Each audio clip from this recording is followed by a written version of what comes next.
either with your partner or not. You can be with love or not. Either way, nothing is an impediment to love and joy and peace because it's your natural state. So whoever's out there, say hello. Type in the box. Let me know you're here. Let me know if you have any questions about love. I like to talk about love all year long, not just February 14th, you know, Valentine's Day. But hey, why not? It is the topic most people are talking about. Probably the second biggest topic right now most people are talking about is chocolate. What's chocolate got to do with it? When did chocolate have something to do with it? I believe there is a chemical effect of chocolate on the brain that elicits a similar kind of effect you get when you fall in love. So-called fall in love. Hey, Michelle. Thanks for popping in. Yeah. And it has been proven that self-induced mood lifts change the chemistry of the brain and therefore the body, because the brain is its own pharmacy. It can produce all kinds of chemicals naturally, of course, because the brain's doing it. And so that's what happens when you so-called fall in love. It's one of the first things that happen is there's some endorphins. There's all kinds of chemicals released. There's the love hormones, all of those. I'm not a chemist. I'm not going to get into it, but we do know that there is a physiological, biological effect going on. Because of what? Because of the other person? They send you some love juice through the air or something? No, because you are dipping in. You are accessing. You're accessing your natural chemistry. Hey, Bonnie, happy love day every day. Yeah. Oh, big love back to you. Yeah, every day. But why is it that we have a different experience? Some days, sometimes it may not be Valentine's Day. It may be completely unexpected and out of the blue, but you experience some love. Now, there's the chemical, there's the chemistry, there's the hormones, there's those. But there's more than that too. Those happen mostly in the teenage years when those start to kick in. Well, we all know the upheaval that that can cause. Hey, Barbara. But that's, you know, chemistry. Is it love? Is chemistry love? No. But you do trigger a love feeling with that kind of chemistry, with attraction. But it is not the same as we'll call a deep love that everybody can access anytime, with a partner or not. And you can actually not just access it, you can unleash it. You can experience love and joy and bliss beyond anything you've ever experienced, yes, with a partner. And sometimes people don't like to hear that. They like to think that their partner's love is the highest, or their love for the partner is the highest.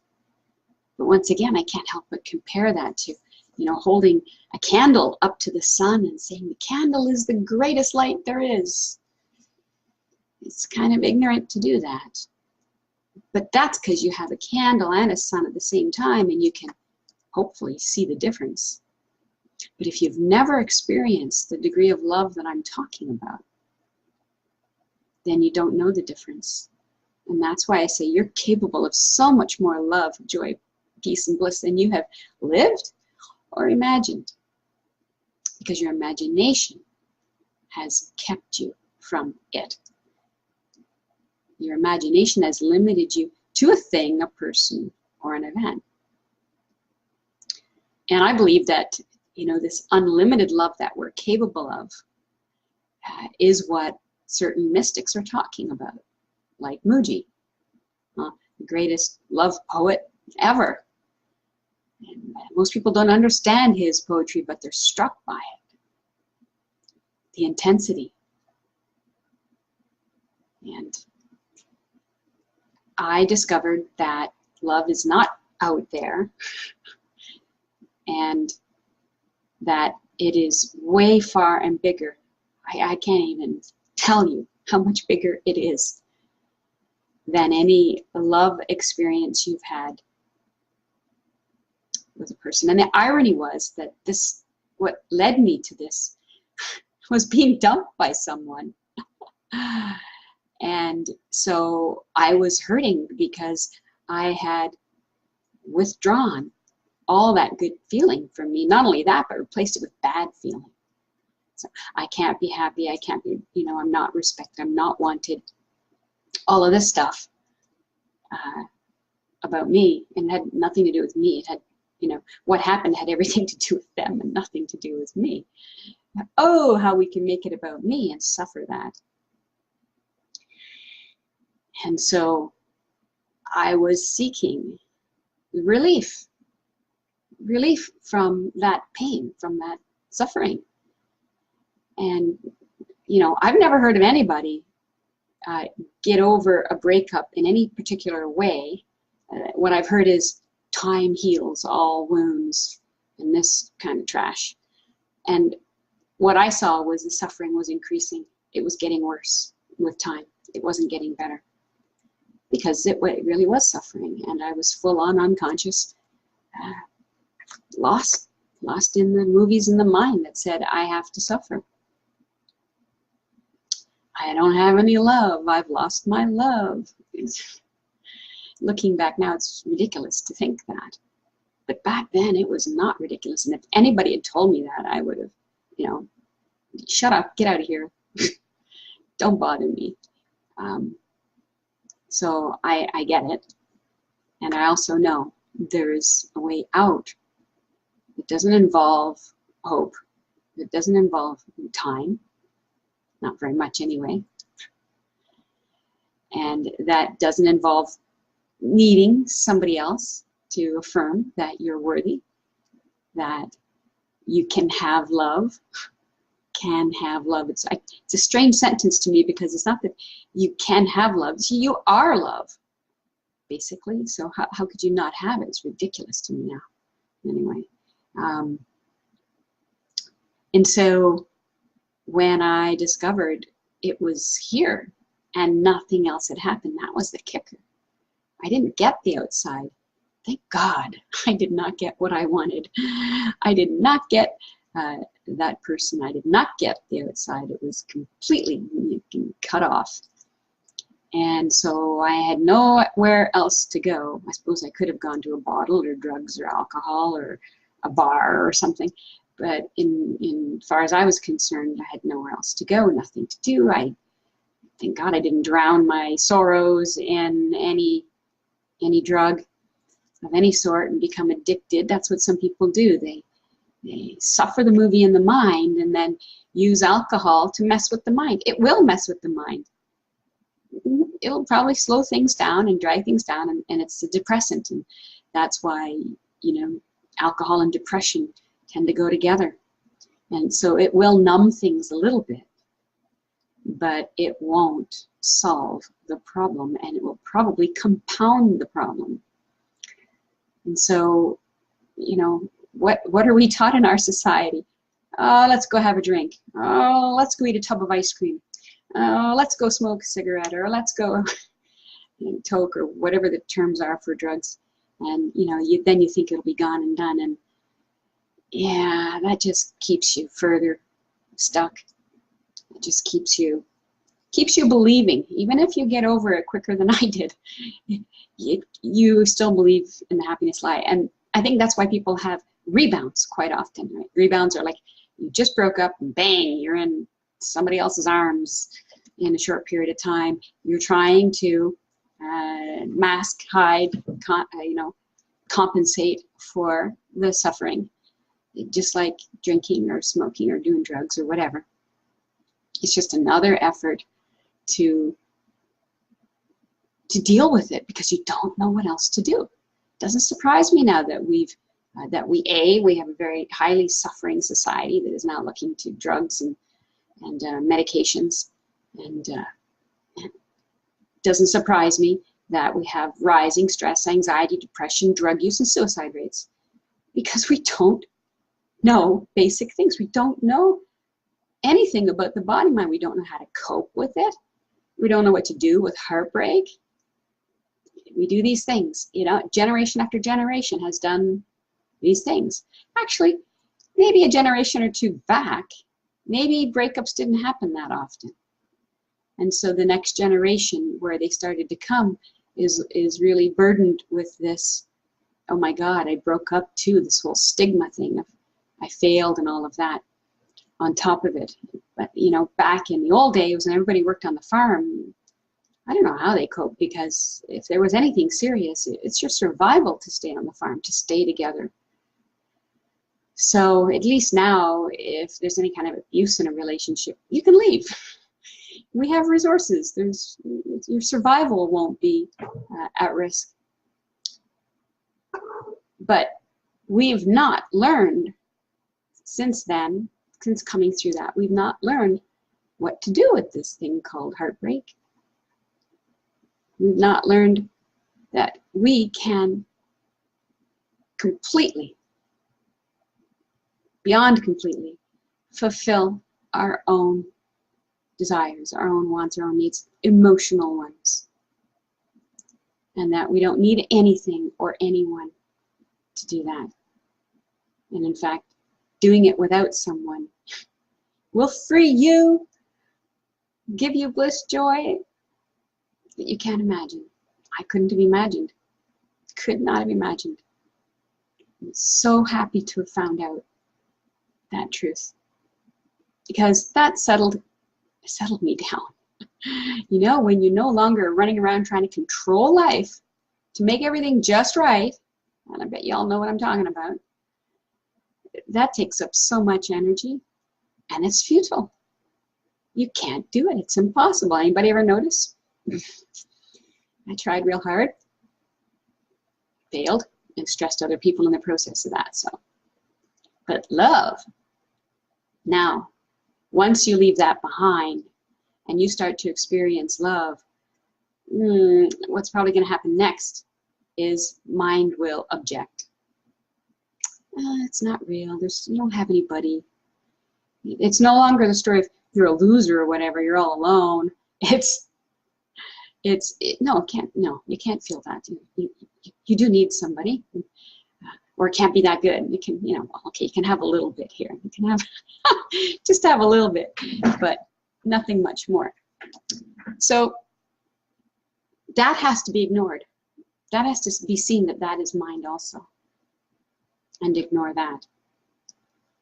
And what will happen is the love will grow.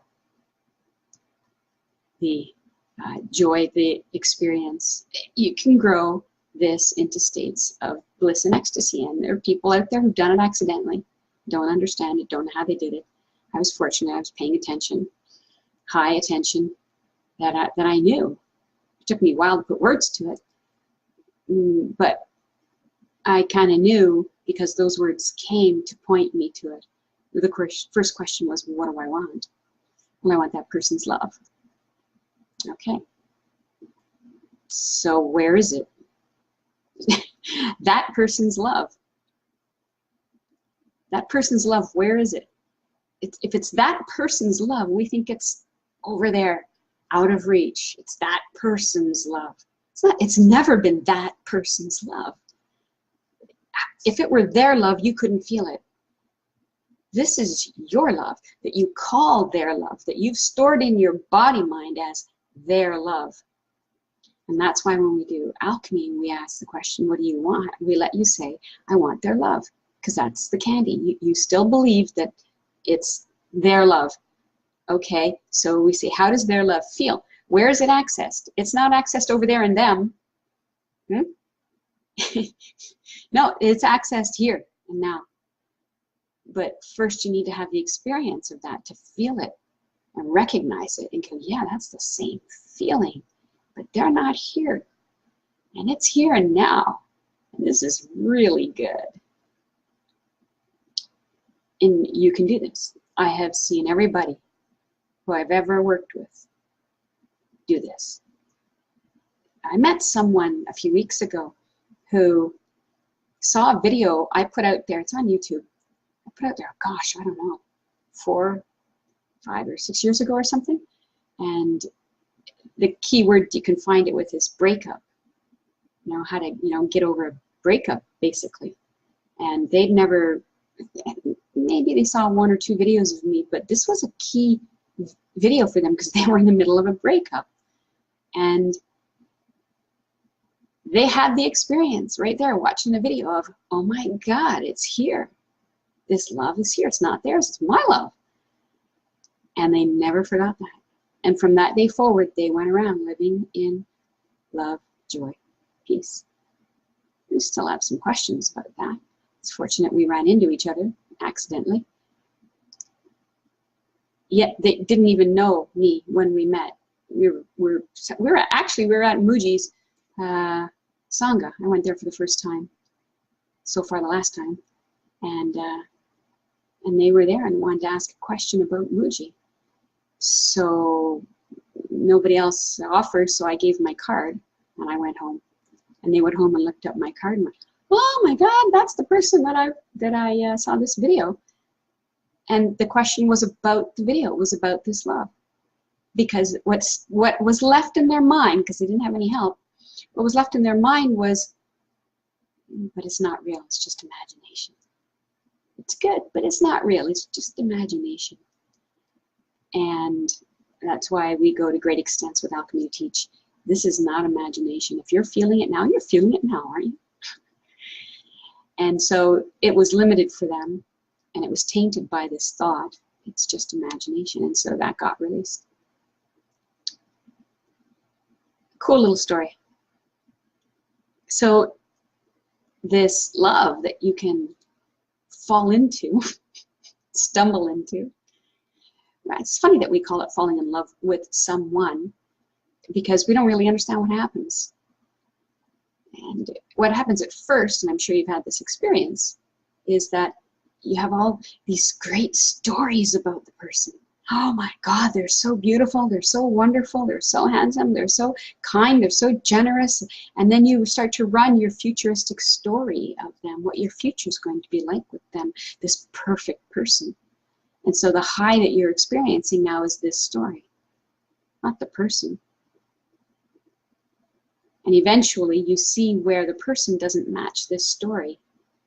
And you maybe back off a bit and go, okay, it's not really totally what I thought it was, but maybe it's not so bad, and you see if you can accept it, and you might move forward, or you might go, whoa, let me out of here. And that's when the rose-colored glasses come off. And you actually see what is, and sometimes though, you don't stop at what is. You carry on with negative stories now about the person, and you're afraid of this, that, and the other with them. And so you're completely unconscious from the get-go, from meeting them, from going on this high with the story to maybe the swing of the pendulum going the other way, and reality, sets in. And if sanity sets in on both sides, then maybe something real and deeper could come. Or you move on to the next. And so some people who get addicted to this high, to this mind movie high, will stay with someone until the high drops and then go again. You may have met somebody like that. They'll say, I fell out of love. I don't know what happened. It was great in the beginning, and then I fell out of love. I don't know. I don't know why. I just fell out of love. So now you know what actually happened. Now, when you discover the love within, And whether, you know, if you are with a partner and you start to feel, you can go on a high, and it happens all the time. You can rediscover love, especially unlimited love, and you can go on a high again. Your partner might feel a little left out. You know, they're having all this bliss and joy and love without me. And what they have to do is watch the stories, because the story can make them feel bad, right? That I'm, you know, they don't need me, I don't matter, and then they can start to feel bad. The thing is, though, when you see someone in love, and it doesn't matter who or what they're in love with, your initial response is also love. If you stay with love and don't go into a story, you will also experience this love. People who are in polyamorous relationships strive for this. I think they have a word for it. So polyamorous meaning they love more than one person simultaneously. And it might be transference, where they call it transference, like something is transferred. If you see your partner happy and, you know, kind of, you know, expressing love, that you also feel love. And so you don't feel jealousy. You don't feel any of the other things that can come with seeing your partner love somebody else. I mean, your partner loves somebody else all the time. Your partner loves their father, their mother, maybe a friend, a mentor, but you don't run the story. Oh, they should love me. They shouldn't love, they love that person more. Well, you might run the story that they love that person more than me, and then you will start to feel bad. See? So, but if you stay with the love, if you love love, if you fall in love with love itself, not a thing, not a person or an event, but the experience of love itself, then you won't have this problem. And your love will grow exponentially beyond what you could possibly imagine. And I urge everybody to unleash their love this way, to have that experience. And nobody seems to quite get it yet. There was one person when I was speaking live who seemed to sort of get it. And sometimes people seem to get it, but when the rubber hits the road, they don't get it. So I've told single people who, if they want to experience this, and they say they do, to go out and date yourself. When you're dating somebody, if you're in a monogamous mindset, you don't go and date 3 or 4 people at the same time. Well, maybe you meet 3 or 4 people at the same time, but when you date, when you pick one to, you know, continue on with, you stay with that one. You don't go off generally to another. I mean, consciously looking for another. And so when I tell people, you know, go ahead and, you know, date yourself, like fall in love with yourself. They go, oh, that sounds great. Yeah, I think I'll go do that. And then they go out on a date with like a person. And I'm like, whoa, aren't you supposed to be dating yourself? Well, no, I thought you meant that's just sort of like, you know, make sure that when you look for the love that it's in here. No. If you're dating somebody else, you're looking to be fulfilled by somebody else. You are attached. You don't know the difference yet. And so you lose the opportunity. If you're single now, I urge you to take the opportunity while you're single to fall in love with yourself. And it sounds weird maybe, but not the egotistical self, not the mental self. But if you fall in love with love, you're falling in love with yourself, because love is not other than yourself. So fall in love with yourself means don't date anybody else. Look to be fulfilled within yourself and fall in love with love itself. It's got to be on your bucket list. Really, you got to see the difference between unlimited love. But when you first start, you might not experience it as unlimited love, because you might have a mind in there saying, it's not real, I don't have anybody, it's imagination, blah, blah. You have to learn to ignore that. You know, learning to ignore the mind is powerful. It frees you from the mind. How would you like to be freed from the mind? So this is a wonderful way to practice freedom from the mind, because it's all about feeling good. You feel better and better and better, and the mind at some point is going to come in and go, no, your job is to ignore that, and if you've lost your feeling of love, you rebuild it again. And you stay with it, and you enjoy it, and you marinate in it. That's what you would do if you fell in love with a person, right? You would think about them constantly. You would try to be with them every chance you could. You would say nice things about them. You would think nice things about you and them. So do this with the love. Be amazed at the love within that you have, that you can access any place, anytime, and see how good it can get. Have feel-good fests daily, multiple of them. You know?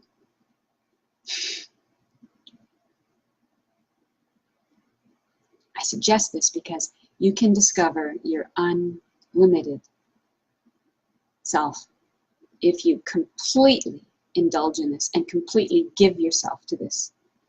Give yourself to this love within. If you have to call it the beloved within, fine, or whatever. If you give yourself to this, you will surrender yourself. And that is what happened with me 9 months later in the direct scene. Bonnie said, I never told you how my experiment went with separate rooms to rebuild our relationship. Okay, it was interesting. At first there was anger and separation, but after a few months it created new boundaries and understanding of gratitude and love. We did find we enjoyed each other together and separate. But we are cuddle buddies once again, but it didn't change love. Great experience. Cool. Yeah, I remember that. That was some months ago. And Bonnie adds, I'm in love with me. Good, because your partner is you also. This is the ultimate learning. As long as you imagine that there's a self and an other, and there's other people that you love, then your love will be limited. But when you fall in love with love itself, it doesn't matter if you think it comes from a person or whatever, it's all you. And you are in love with you. Everybody is actually in love with themselves. They just don't know it. When you get conscious awareness of it, it's a game changer. That's great. Thanks for showing up, everybody. Hi, Rosina. You're new here. Say hello. Where are you from? And Chuck's here. Barbara Dory, Barbara Grant, Bonnie, Michelle. You still here, maybe? Thanks for all the hearts. Happy Valentine's Day, everybody. It's been a great little chat. Unless you have questions, you know how it works here. You keep typing, I keep talking. Otherwise, we part for the night until tomorrow, because I will be on again tomorrow, Friday. I'm on every day, every work day, Monday to Friday. And I'll probably show up spontaneously on the weekends. Try to give you some heads up on that.